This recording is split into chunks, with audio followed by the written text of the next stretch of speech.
معزز ناظرین اور سامعین السلام علیکم. آپ سب کو ہسٹوریکل ایونٹ میں خوش آمدید.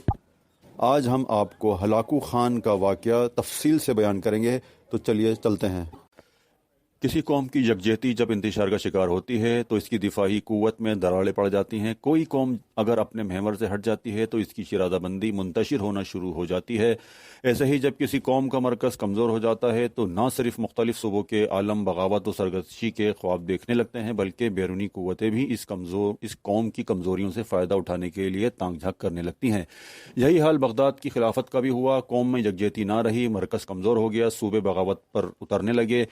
اپنے لوگ ذاتی مفاد کی خاطر غیر ملکیوں کو حملہ آور ہو کر خلافت بغداد کو ختم کرنے کی دعوت دیتے رہے. ان حالات ہی میں ابن القمی اور نصیر الدین طوسی جیسے لوگوں نے ہلاکو خان کو خلافت کے خاتمے کی دعوت دی. خلیفہ بغداد کو کچھ اپنے کیے کی سزا بھی ملی. اس نے چنگیز خان کو مسلمان حکمران علاؤالدین خوارزم شاہ پر حملہ آور ہونے کی ترغیب دی، کیونکہ وہ اس کی بڑھتی ہوئی عسکری قوت سے خوفزدہ تھا. اس ناول میں ہلاکو خان کے حملہ آور ہونے کے کچھ ایسے گوشے بھی ملیں گے جو پردہ اخفا میں تھے. ہلاکو خان کو مسلمانوں پر حملہ آور ہونے کی پہلی جنگ میں بدترین شکست کا سامنا کرنا پڑا، اور اگر اندرونی قوتیں سازش نہ کر رہی ہوتی تو بغداد کا سپہ سالار منگولوں کے مرکزی شہر تک ہلاکو خان کا تعاقب کرتا. بہرحال ہلاکو خان تباہی و بربادی کا طوفان بن کر مسلمانوں کے علاقے پر حملہ آور ہوا، لیکن مسلمانوں نے جب اپنے اندر اتفاق و یکجہتی پیدا کی تو ہلاکو کے لشکر کو نہ صرف بدترین شکست دی بلکہ اس کی موت کا سبب بھی بن گئے.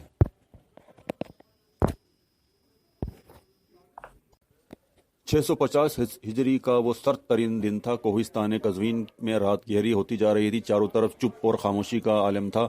کبھی کبھی کوہستانی سلسلے کے اندر بھیڑیے بلند آوازوں میں اس طرح رونے لگتے جیسے خبیث روحیں ان کا شکار کرنے کے لیے ان کے تعاقب میں لگ گئی ہوں. ایسے میں کوہستان قزوین کی چوٹی پر بنے الموت نام کے قلعے کے دروازے پر ایک شخص نے دستک دی تھی. دستک دینے والا ڈھلی ہوئی عمر کا ایک شخص تھا. اپنے ایک ہاتھ میں اس نے اپنے گھوڑے کی باگ پکڑ رکھی تھی. ایک ہاتھ سے قلعہ الموت کے آہنی دروازے پر دستک دی تھی، اور اس کے پیچھے عمر کے لحاظ سے بالکل اسی جیسا ایک اور شخص کھڑا تھا. وہ بھی اپنے گھوڑے سے اتر کر گھوڑے کی باگ پکڑے دروازہ کھلنے کا انتظار کرنے لگا تھا. کہتے ہیں ایک ویلمی بادشاہ نے الموت نام کے اس قلعے کو تعمیر کروایا تھا. بعد میں ایک شخص حسن نے 246 بمطابق 860 عیسوی میں اسے دوبارہ تعمیر کرایا، اور پھر 483 ہجری بمطابق 1097 عیسوی میں حسن بن صبا نے اس قلعے پر زبردستی قبضہ کر لیا تھا. تھوڑی دیر بعد اس آہنی دروازے کے اندر ایک جو چھوٹا دروازہ تھا وہ کھلا. دروازہ کھولنے والے دو مسلح جوان تھے. ان کی طرف دیکھتے ہوئے دستک دینے والا انہیں مخاطب کر کے کہنے لگا، دیکھو میرا نام سیاہ نوف ہے اور میرے ساتھی کا نام ناؤس ہے. اپنے شیخ الجبل رکن الدین خرشاہ کو ہماری آمد کی اطلاع کرو. اس پر ان دو میں سے ایک مسکراتے ہوئے کہنے لگا، اطلاع کرنے کی ضرورت نہیں ہے، اس لیے کہ شیخ الجبل آپ ہی کا انتظار کر رہے ہیں. اس کے ساتھ ہی اس نے بڑا دروازہ کھول دیا. چنانچہ وہ دونوں قلعے میں داخل ہوئے اور قلعے کا آہنی دروازہ محافظوں نے پہلے کی طرح بند کر دیا تھا. ایک محافظ انہیں لے کر آگے بڑھا. شیخ الجبل کے لیے اندر جو عالیشان اور پر آسائش و زیبائش قصر بنا ہوا تھا، وہاں جب وہ پہنچے تو کچھ لوگ آگے بڑھے. ان دونوں کے گھوڑوں کو پکڑ کر ایک طرف لے گئے. پھر جو رہنما ان کے ساتھ تھا وہ انہیں قصر کے ایک کمرے میں لے گیا، جہاں اس وقت قلعہ الموت کا شیخ الجبل اور حکمران رکن الدین خرشاہ بیٹھا ہوا تھا. اس نے جو ہی ان دونوں کو آتے دیکھا، اپنی جگہ سے اٹھ کر شاندار انداز میں ان کا استقبال کیا، پرجوش انداز میں ان سے مصافحہ کیا. پھر اپنے سامنے بٹھایا اور کہنے لگا، مجھے بڑی بے چینی اور بڑی بےتابی سے تم دونوں کی آمد کا انتظار تھا. دیکھو جو کچھ میں کرنا چاہتا ہوں اس کی اطلاع قاصد کے ذریعے پہلے ہی میں تمہیں دے دی تھی.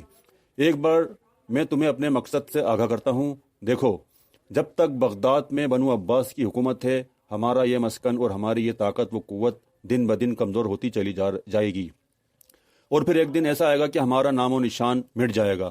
جبکہ میں ایسا نہیں چاہتا. بغداد کے اندر اس وقت دو قوتیں ہیں، ایک وہ جو سنت پر عمل کرنے والے ہیں، دوسرے وہ جو امامیہ کہلاتے ہیں. ان دونوں سنت پر قائم رہنے والوں پر امامیہ والوں کے درمیان بہترین اتفاق اور یکجہتی ہے. اب ہم نے اسی اتفاق اور یکجہتی کو توڑنا ہے.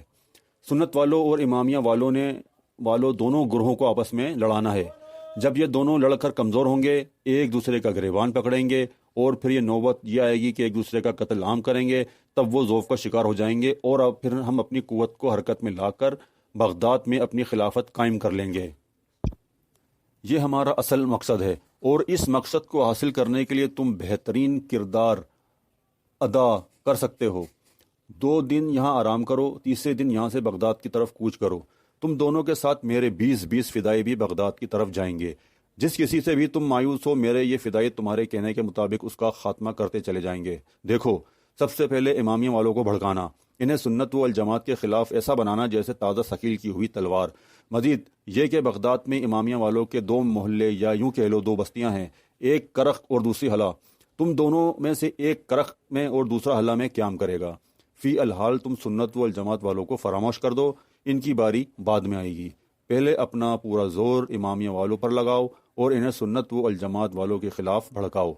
کچھ ایسا بھڑکاؤ کہ بغداد میں بغاوت کھڑی ہو جائے، یہ دونوں آپس میں لڑنا شروع ہو جائیں، اور جب یہ کمزور ہو جائیں تو ہم ان کی کمزوری سے ایسا فائدہ اٹھائیں گے کہ بغداد میں ہماری خلافت قائم ہو جائے گی۔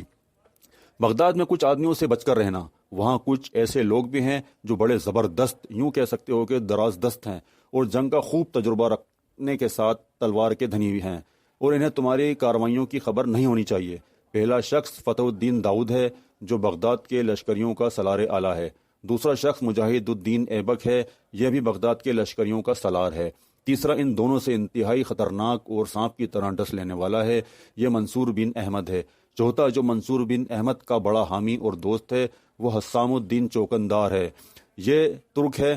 پانچواں شخص شرف الدین کردی ہے، یہ کرد ہے اور اپنے نام کے ساتھ شرف الدین کردی لکھتا ہے۔ چھٹا شخص جو نہایت خطرناک ہے وہ صالح بن اشرف ہے، یہ عرب ہے اور اس کا تعلق امامیہ سے ہے۔ میں یہ بات بھی کرتا چلوں کہ منصور بن احمد، حسام الدین جوگندار، شرف الدین کردی اور صالح بن اشرف انتہائی گہرے اور ایک دوسرے پر جان قربان کر دینے والے دوست اور ساتھی ہیں۔ یہ مسلک کو کوئی اہمیت نہیں دیتے۔ صالح بن اشرف گو امامیہ سے تعلق رکھتا ہے، لیکن اپنے ساتھیوں کا بڑا وفادار ہے اور خیر خواہ ہے۔